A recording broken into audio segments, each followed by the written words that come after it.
in this video, we are going to be analysing MULN. So to get straight into it, firstly, we're going to be doing this on a longer term time frame, considering this stock has sold off from around $16 down to 30 cents. And this has made the deviations very wide, which has made our price targets very wide. So you can see our closest resistance level is $1.20. So, the stock needs to go up over 400% to really get to this level. So yes, we will provide you these levels if the stock goes quite parabolic, but we will go into a shorter time frame after to give you some levels closer to where we are now if you're looking to trade it in the near future. So 120, our closest level. If we break that, we're looking at 178, going on to 212, and then final levels really at $3, $4, and $5. Yes, you do have two final levels at $8.20 and $11.50, but even if this stock gets some strong momentum, we spike to the upside, those levels are probably very unlikely and really can't see going past $4 anytime soon.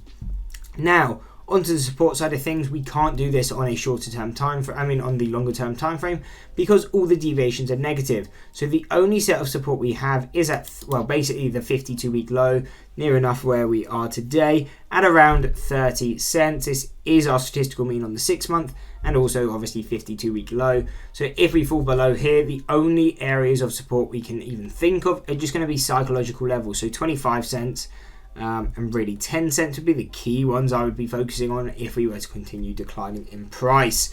Now, to go into that shorter term time frame to give us some closer levels, we can go over here and we can see, putting this in, on the bottom you can see we have a 1 month chart, and on the top we have a 20-day chart. So closer levels would be as a resistance at $43, going on to 48 and 55 cents. So these would be the key resistances closest to where we are now.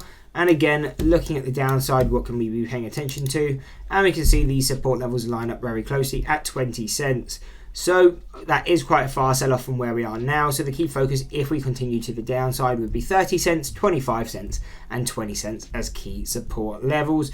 But really, as this is a momentum stock, it's something we would look to get the intraday trades on when we have these momentum pops. For example, if we break above the 43 cents, if we break above it, get some confirmation, meaning we pull back and buying pressure kicks in, then you could be looking for those intraday plays to around 49 cents, which is a 12% upside, so can definitely be some profitable trades, but not something I personally would be looking to hold overnight.